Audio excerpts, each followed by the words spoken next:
Okay, so a very good morning, good afternoon, good evening, depending where you are, and a very warm welcome to this session on peer review. So thanks very much indeed for joining. I can see in the chat people were saying where they're from, so great if you can add in your location. Great to see so many different people from different parts of the world. Personally, I'm based in Oxford in the UK. My name's Steve Wims, Society Business Director, and I'm delighted today to be joined by my colleague, Bahar Mehmani. Bahar is, I think it's fair to say, is an expert in all things peer review. So really pleased that she can join us today. So thanks, Bahar. A couple of housekeeping before we start. This webinar will be recorded, and as per usual, we will make it available later on. So do please keep an eye out for that. We're going to have a session at the end where what will happen, Bahar will go through her slides, and then she'll revert back to me at the end, and we'll talk through the Q&A as they come through. So what I would request is if you could line up your questions in the Q&A function that you see on screen, that will be great. And also what we're going to do is your audio will be muted throughout the presentation or the slides, but we will then hopefully unmute at the end so you can ask any questions as you see fit. Now, I should say that we've recently moved over from Zoom to Teams. So this is the first webinar, Societies Update webinar we've done in Teams. So hopefully, I'm sure it's going to be fine, but if there's any challenge, we'll have to wait and see, but I'm sure that's all going to be good. So with that, Bahar, over to you. Thank you so much, Steve. Hi, everyone.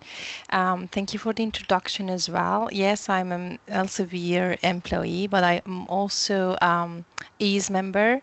I'm Vice President of EASE, European Association for Science Editors, and I'm also chair of Peer Review Workbench. I'll talk about it. So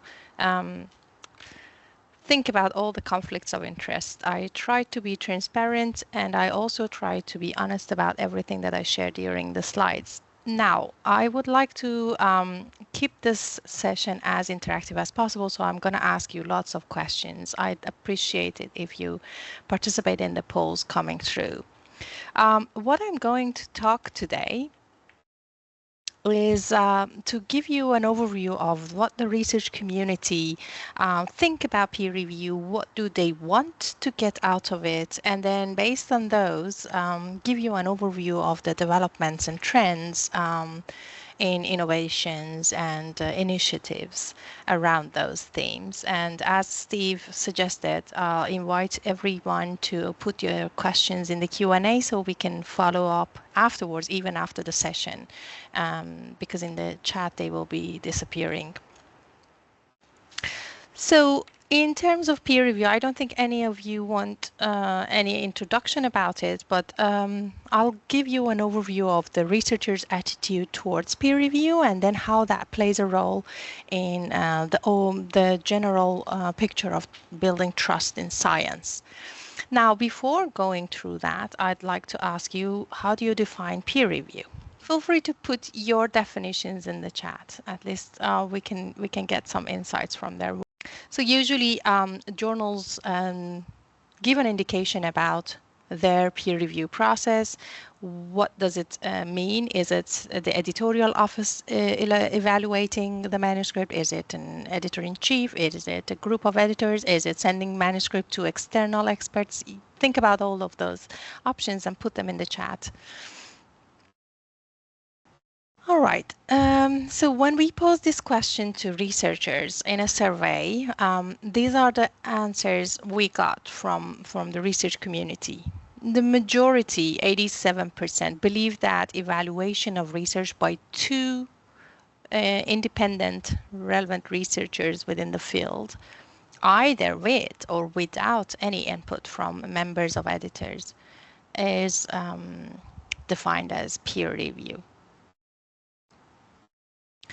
And you can see all the options in the table here. We surveyed over 3,000 researchers on that, and as you can see, only 8% think AI, machine learning, would qualify as peer review. And this will be kind of a common thread in our conversations nowadays with ChatGPT as well. So community really believes in critical thinking of experts in the field and their input on manuscript as a definition of peer review. We also know how the community thinks about the value added by the peer review process. So when we asked about the researchers' attitudes towards peer review, we saw that the majority, again, a wider group of researchers across different disciplines and across different geolocations and career level, believe that peer review improves the quality of research. Even if the manuscript that they had gone through peer review gets rejected, they still believe that it added value.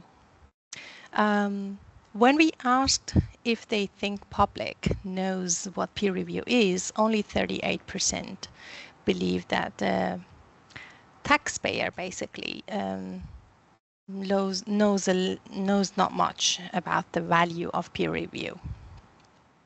And again, here you can see the majority believing that peer review improves quality of research, and the time it took to peer review for their last article was reasonable, and all the other indications.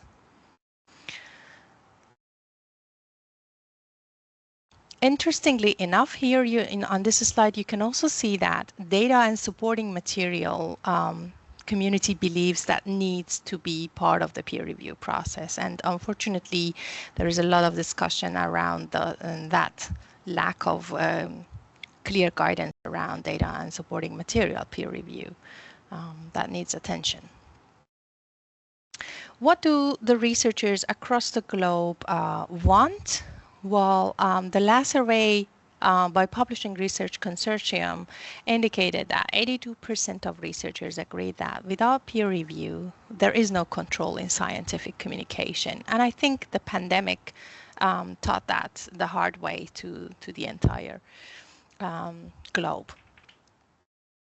But there has also been some movement about further transparency throughout the process. For example, back in 2011, 45% of the surveyed researchers were in favor of transparency of reviewers' identity, for example, at the article page. In 2015, it rose by 52%. And I think, again, with the appearance of generative AI, the need for transparency is going to be even higher. In our 2019 survey, academics indicated that along with the improvements to guidelines and training, reviewers want to be recognized for their work, not by journals, but by their employers. And that's important. We need to somehow share the peer review activities with the with the institutions and funders, so they get the credit for their voluntary task. Fewer researchers believe the public understand the value and the meaning of peer review, so there is also room for improvement in that. And again, pandemic taught us the hard way. And interestingly, there is an angle into the trust as well, even within the research community, because when we asked how do they trust the content that they read, 37% admitted they had doubts over the quality of the last paper that they read. And they said among the indicators of trust, they trust content more if it is recommended by someone in their network they know well. So we are going to then talk about the problems with the current peer review process based on these surveys, research community's perspective. And then I'll also allude to how publishers and journals are responding to those problems and how technology can play a role. This is again a survey where we asked what are the most important items to keep peer review a healthy process? And that already is going to be the theme throughout this slide deck, where we talk about the developments and initiatives all about addressing these important items. And as you look into this graph, you'll see that guidance and guidelines and instructions are quite an important part and show up quite early. Employer recognition of the time spent, transparency, diversity, again, recognition at an individual level through CMEs, for example, acknowledgements, even financial rewarding. Also, as you can see in the usage of tools and softwares, they all are indicated by the research community as initiatives that could help keeping the peer review process as a healthy one. So to summarize those, I think there are a few trends coming out that in terms of needs to ensure the quality and health of the peer review process. That those are technology, guidance and resources, recognition, and transparency, which also has the bias and diversity in it. So let's focus on technology. I have a question for you. Again, feel free to put it in the chat. Do you use any tool to find the best matching candidates for reviewing a manuscript? And the answer can be yes, no, I don't know. Some journals or publishers use tools and technologies for this matching problem, which is a big problem to solve, because if you solve it, you solve all the other stuff down the stream as well.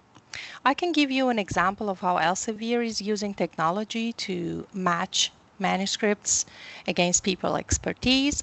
And I also know that there are other products offered, for example, by Clarivate that do similar job. What these tools do is to basically match manuscripts content. It can be title, keyword, abstract, references, combination of these items or entire full text to certain databases. In our case at Elsevier, it's matching it against the Scopus database. For Clarivate's tool, it's matching it against Web of Science. And then show the list of potential candidates in terms of the relevancy, and if the information from submission systems in terms of previous peer review activities is also captured, like in the case we use or in the case of Clarivate tool, then editors can see who is the best person, what are the potential conflict of interests, who are publishing in that field, if they have any peer review activities at hand, how busy they are, what is their history of review invite agreed rate, and then that helps them to find the right candidate for the type of manuscript they are trying to get a review for.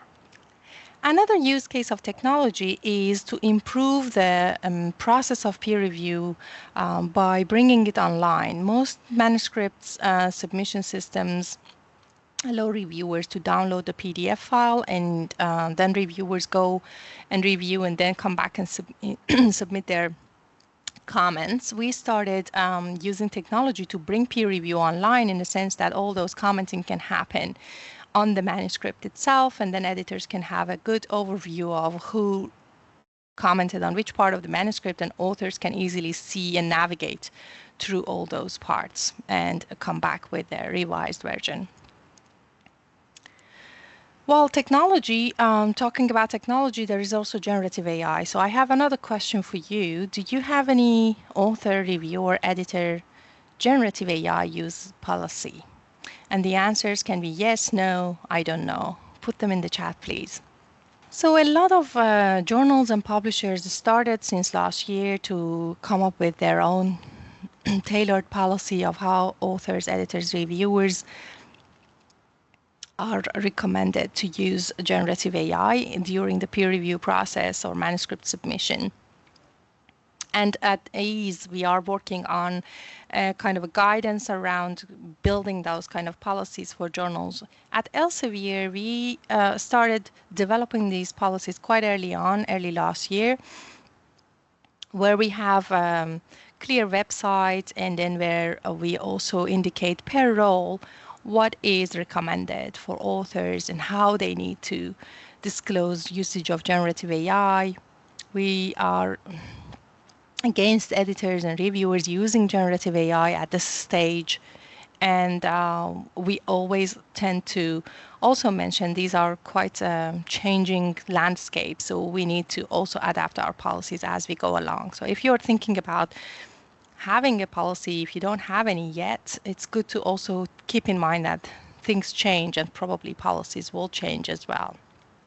But being transparent about having a policy is always a good thing, as we know from surveys that authors, reviewers, and editors want to get guidelines on those. So we a little bit talked about technology. The other theme that came out through surveys was about guidance and resources. When it comes to peer review, there are loads of online peer review resources, most of them free. I have listed loads of them here on this slide. If you go to EASE Peer Review Toolkit, you'll see a big list of these online available courses with their descriptions. What comes to my mind when I see these surveys is that the problem is not that researchers don't have any resource for knowing how to review. The problem is communication of these resources to reviewers or researchers in general. Because peer review is not within the curriculum of any research institute that I am aware of, it's difficult to give awareness about these courses at the right point where researchers are getting authorship workshops and other journal-related learning. So if you are organizing for your own journal or your society any peer review resource, make sure that you have good visibility about those resources. So my question to you again, how do you communicate your review guidance and resources? And the answers could be, I don't know again, or we don't have any material, or we have, but we don't proactively communicate it. Or if you proactively communicate it, share your experience in the chat.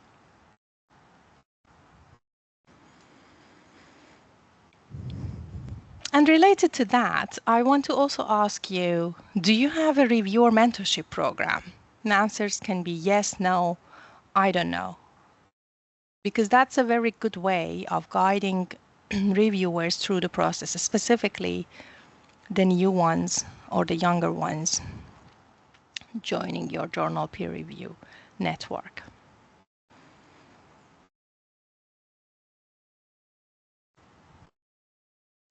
I can share what we experienced with mentorship and co-reviewing. We call it co-reviewing because we know that it exists, and actually it has been there for quite some time. I'm now 12 years out of academia. Back then when I was a postdoc, I used to be a ghost reviewer. That's how people call it in academia. When your PI, your supervisor, gets an invitation and then comes to you as a junior member of their lab and asks to review the manuscript for them because you know more about the details of a certain method or a certain topic. So back in 2018, we piloted a similar idea where basically in the submission system asked the invited reviewer whether they have requested any of their lab or team member to participate in the process. We encouraged them to do so during the invitation process. And then at the submission of the review, we asked them if they have any co-reviewer, and then we asked them to share their names and email addresses for further recognition.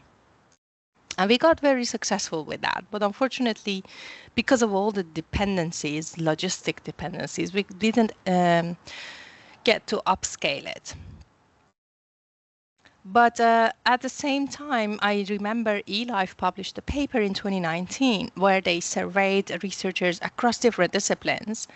And 75% of those who participated in the survey said they had ghost reviewed at least once. So it's quite a common practice, and it's actually quite a surprise that we are not bringing or shining light on this process. IOPP, Institute of Physics Publishing, last year introduced co-reviewing within the submission systems. They use Scholar One, and it's still quite a manual workaround that cannot be upscaled in a meaningful way. But they shared their initial results, which was very promising. And we started to work with ARES, who is offering the submission system for many journals, to incorporate that. And quite recently, a couple of months ago, we ran interviews with researchers in their peer review activities, early career researchers and senior career levels, as well as women and men, and across different parts of the globe, to understand what they think and how they want to organize co-reviewing or peer reviewing or mentorship. And we found interesting insights that I'd like to share with you. One thing that was quite clear was it seems that we need to have a code of conduct when we are organizing these kind of programs. Specifically because when you're joining a junior researcher with a senior researcher, there needs to be a kind of a constructive debate feedback mechanism, and due to the imposter syndrome, that might be very difficult. So it's good to have a structured peer review process in place so that people know what needs their attention, and also some good best practices on clarification of the roles, expectations, and what needs to be done and by whom in terms of any conflicts that pop in. The structure of the program was also interesting that came in the discussions. Like there needs to be some expectations about how many meetings, who is going to do what during each session, and what are the deliverables at each meeting.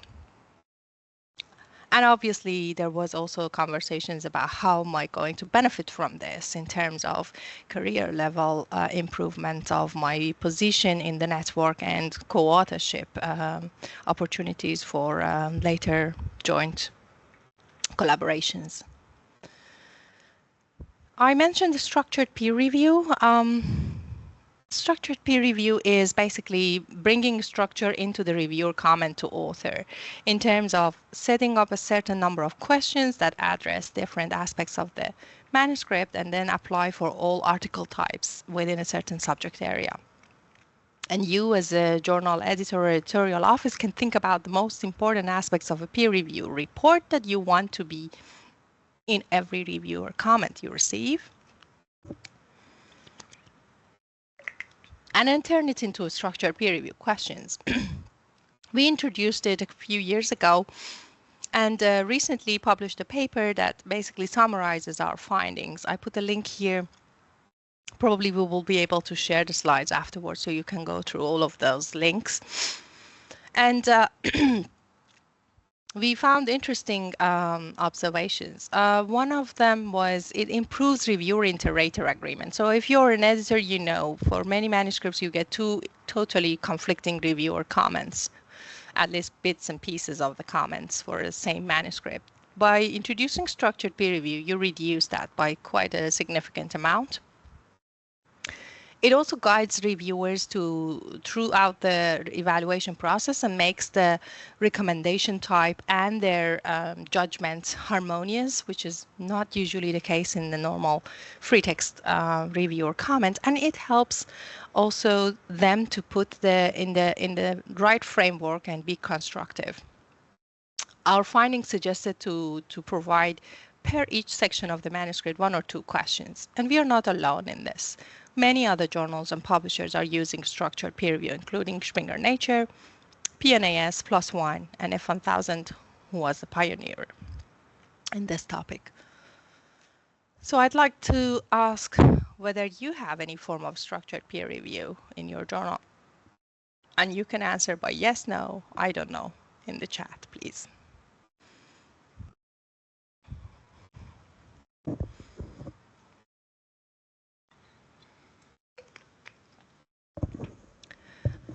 The other topic that I'd like to highlight, which was based on the outcome of the survey I mentioned at the beginning, is about recognition, and it can be public recognition as well as private recognition. Many of you probably have heard about ORCID. ORCID is the place where researchers can list their publication.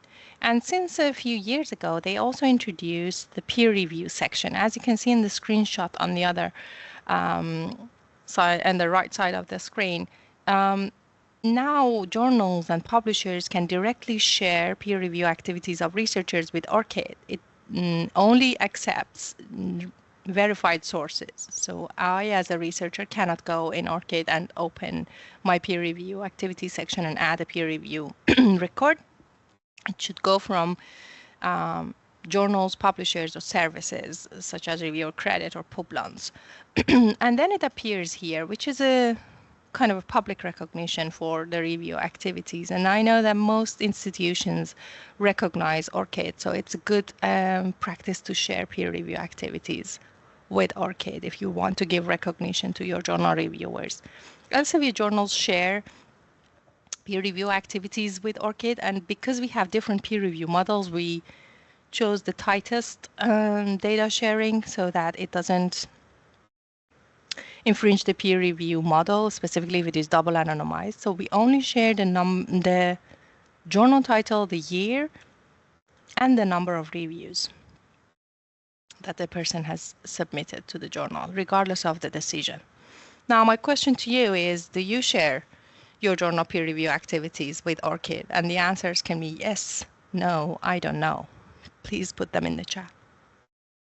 There are similar services such as Web of Science, previously Publons, which was then acquired in 2019 by Clarivate. Now, all those peer review activities Publon harvested is part of the Web of Science author profile.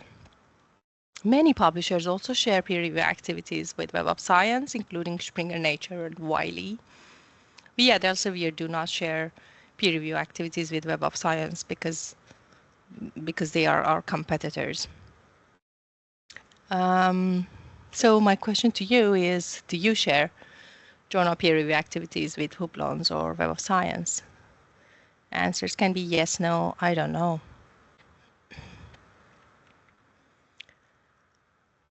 For Elsevier journal reviewers, we have Reviewer Hub, where we create profiles. As soon as a researcher receives an invitation and agrees with that invitation, they can see the progress of the process and receive the certificate, annual report, as well as some personal rewards, such as free complimentary access to ScienceDirect and Scopus.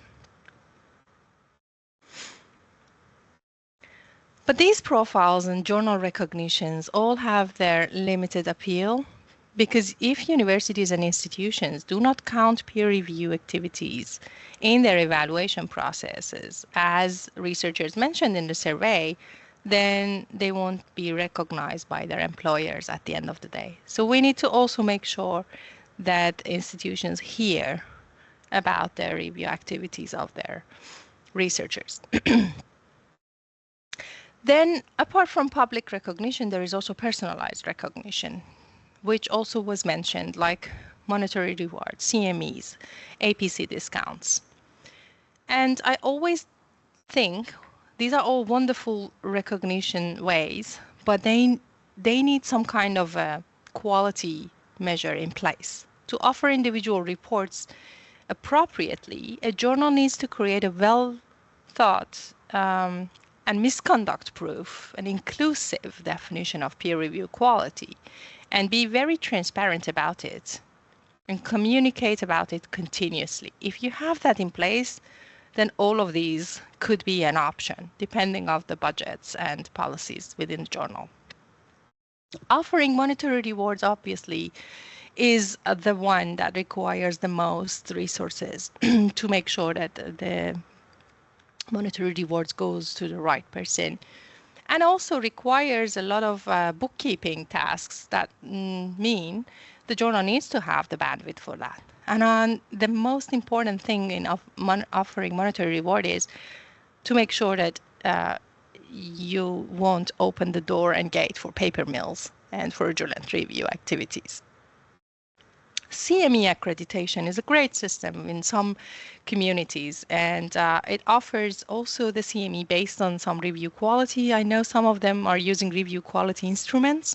So if you're using CME, or if you have a journal that serves journal community that is benefiting from CME, it's an option to consider.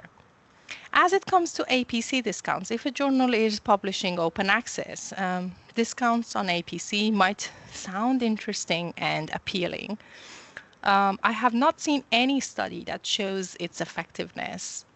And the experiments we have done in Elsevier doesn't show any impact on reviewer performance. So at this stage, I don't know if they are very effective in terms of improving reviewer invited read rate or completion rate with CME. I know because we did an experiment and it could improve those. But with the APC discounts, we saw very, very limited conversion rates and no significant impact on reviewer performance. So the only segment of reviewers where we saw any impact was reviewers from price-sensitive countries. But because they are, in general, a very small proportion of the journals that I worked with, they won't make any significant change in the reviewer performance. So here the question to you, do you have any individual package offering reward for reviewers? And the answers could be no, I don't know, or yes, and it's CME or APC discount or monetary rewards.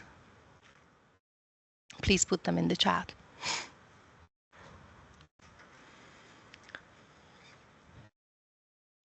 And I'd like to go through the other theme, which is transparency. And transparency has many aspects. I'll talk about transparency in peer review, and with that, the peer review terminology, the bias in peer review, and the data sharing, which is a greater level of transparency. So I would want to know, what is your journal peer review model? And the answer types are going to be single anonymized, double anonymized, transparent identity, transparent peer review information, post-publication commenting. Do you have any of those in your journals? Please put them in the chat. As you might have noticed, I didn't use single double blind because we do have a peer review terminology, which is a standard that initially was introduced by STM organization and then adopted by NISO. And the reason of having a peer review terminology mostly was that open peer review was quite an umbrella term and different journals had different definitions of it. Then and I was one of the founding members in both committees, and I'm now sitting in the standing committee in NISO. When we started this terminology work, we realized that when we say single double blind, we are first and foremost using an ableist language, which shouldn't be promoted. Secondly, we are not really making any indication of how the process is organized. When we say single double anonymized, we are indirectly saying someone somewhere removes the identities from the other stakeholder in the team, which is more transparent and more self-descriptive. That's why we started with single and double anonymized, or even triple anonymized, replacing with the term single, double, triple blind, and encourage everyone to use these new terminologies. And then we also started to categorize different ways and levels of openness. It can be identity transparency. So when we say it's single, double anonymized, it means that the identities of authors and reviewers are anonymized for each other. And then there is a level of transparency about the review communication. So reviewers in some journals even communicate among themselves or with the authors directly. And that needs to be indicated at the journal level. And there needs to be some terminology for communication of that. Reviewer information is another thing. So reviewer identity, transparency, and then the review information. It can be published, it can be reviewer comment, it can be author's rebuttal, it can be editorial decision. By using this terminology, you can talk about these different nuances. And you can also use this terminology to show on the journal homepage or guide to authors or journal submission process.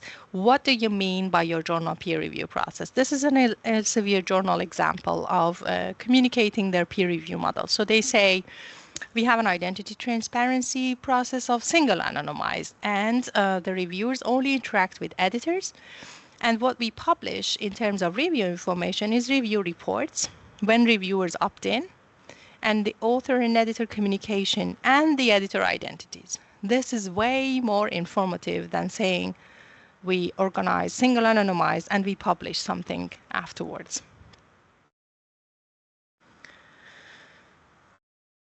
So transparency is another way of talking about bias as well. And there are different layers of biases in peer review. Some of them that I would like to draw attention are around gender bias and status bias. Different disciplines have different levels of biases within their publication process. But at a global landscape, when we examine the gender bias in peer review, across more than 100 journals, 145 journals, and millions of authors and hundreds and thousands of reviewers, at different layers in terms of editorial selection of reviewers, reviewer decision, the recommendation type, and editorial decision, we couldn't find biases that penalize women. And the link to the paper we published around it is also available on the slides. When we look at micro scale in different subject areas, the picture is totally different. What we learn is that at global level, at big scales, the community seems to be self-regulating, but at smaller scales, there needs to be some regulations in place. Another layer of bias is around status. So how reviewers respond to papers written by unknown versus very famous authors is also an interesting piece of research. We ran a couple of years ago an experiment where we had a paper written by a Nobel laureate and his early career PhD student.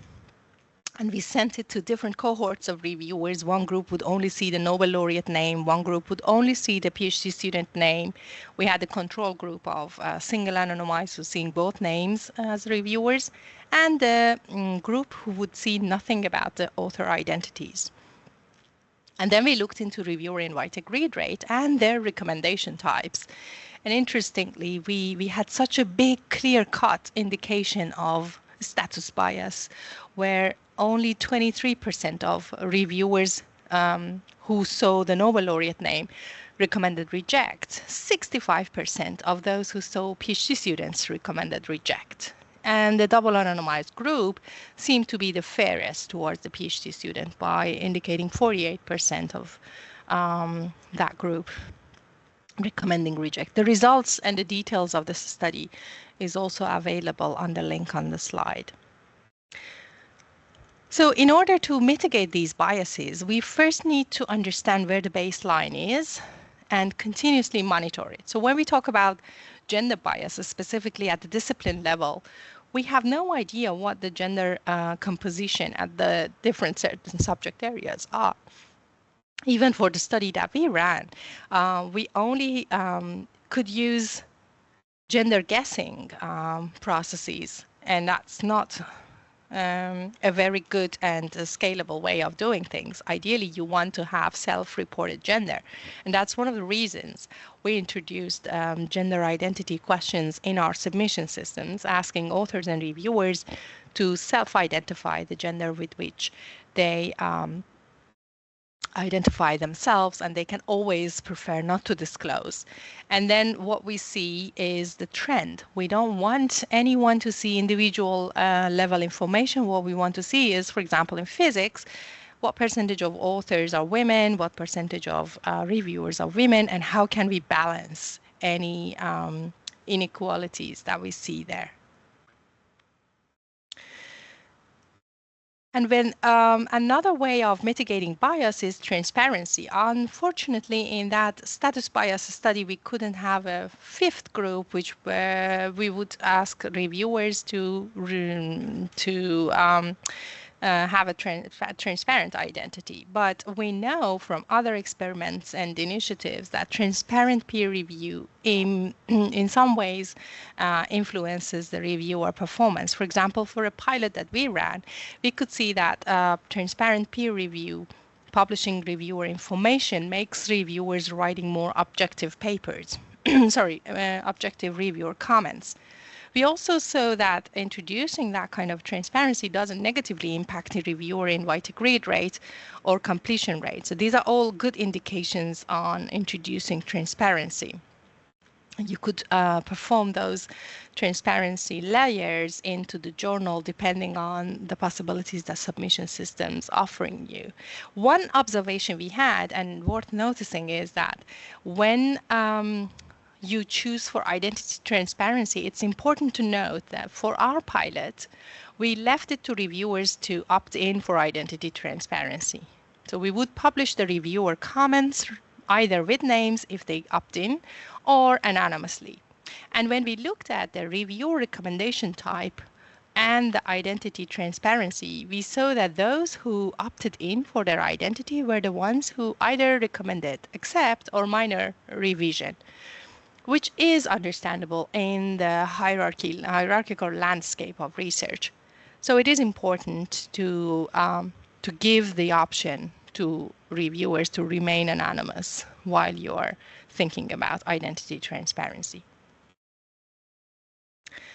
Another layer of transparency is about transparency in the data, in the metadata of journals and manuscripts, which makes these kind of studies that I mentioned as examples possible. To have an evidence-based understanding of different aspects of peer review, we need to be able to have access to journals and manuscript metadata. And that's the role of publishers and journals to make that happen. At Elsevier, we started since last year to share the peer review and journal and manuscript metadata with the wider community so they can run their hypothesis on these data sets and have an evidence-based analysis of what works and what does not work in peer review. And I encourage everyone to have a look at that. We have a white paper describing our data set and encourage everyone to think about those kind of initiatives as well when they are thinking about transparency. So I'm going to hand over back to you, Steve, and maybe we can have a dedicated time for Q&A. Yeah, no, absolutely. Yeah, and thank you so much.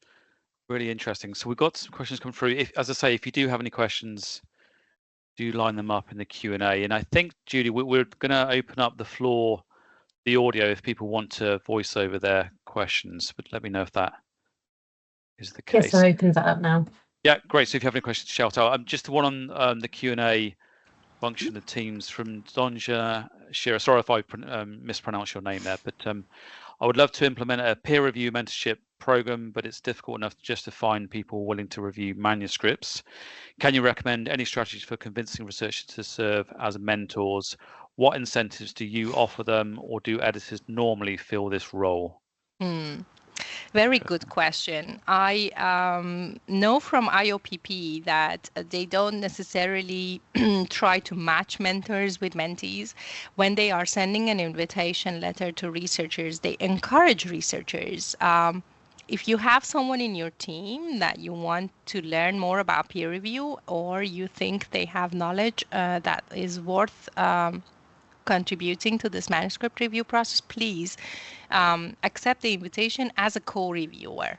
And then that triggers a mechanism where you as an editor don't need to necessarily find the mentor and mentee. You just invite someone and then you are encouraging them to connect someone else in their own network to your journal by doing that work together. Maybe they are already doing it, but now by bringing it up front to them, you're encouraging them to share it with you and bring them back to your journal so you can also expand your journal reviewer network. That's one thing. Another thing, if you're organizing peer review workshops, most editors, when they are visiting institutions, they organize in-person peer review workshops. That's another way of getting mentors and mentees connected to each other, because at the institutional level, again, you see PIs and their postdocs and junior members at the same room, and it's a good way of triggering those kind of conversations. Would you like to review together? It's easy for us to arrange that, but we need to know who is going to finally be invited and what kind of instructions do you need. These are I would say early but easy steps towards that mentorship program. If you have journal editorial board members, that's another resource to tap in. Editorial board members don't necessarily participate in the peer review process as much, but they also have their own network, and by encouraging them to participate in the peer review process with someone in their network whom they think has the potential to be part of the process, you could build that bridge. And I think the recognition comes from you as the editor, who is recognizing them as potentially future reviewers of the journal, and that so far is being the most valued part of the process. Hope this answers your question. Yes, that's very helpful. Thank you. Glad to hear.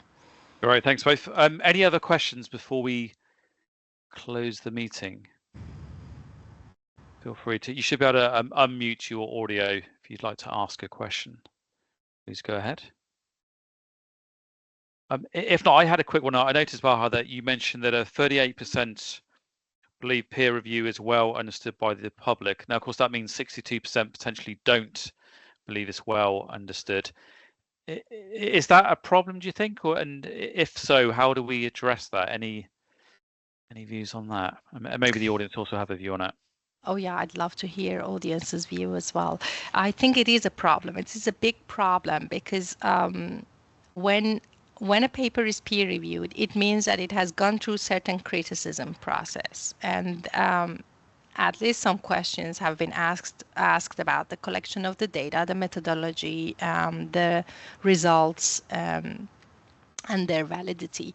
When something is not peer reviewed, like for example a preprint piece of paper, advertisements, all kind of social media knowledge transfer, these are all potentially dangerous for at least in the health and medical research for patients, for people.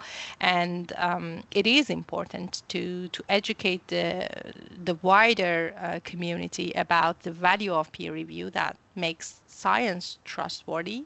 And it is something that I think even journalists need to know when they are citing left, right, and center things that they hear or collect from social media. They need also some probably education about, the right way of citing your research is not the press release, but the paper they have published, which has gone through a certain level of scrutiny, and it has been evaluated before being press released. Yeah, it makes perfect sense, and I agree totally from someone that isn't as familiar with peer review as you. But yeah, that does make sense. Any comments on that from anyone, or any other questions? If not, we will close the meeting. No. Thank you so much. Question. So with that, just a big thanks to Bahar for joining us. Thanks so much to everyone else for joining today. As I mentioned, we will make the recording available via a next edition of Societies Update. So do keep an eye out for that. Meanwhile, have a great day, and thanks for joining. Bye-bye for now. Thank you so much.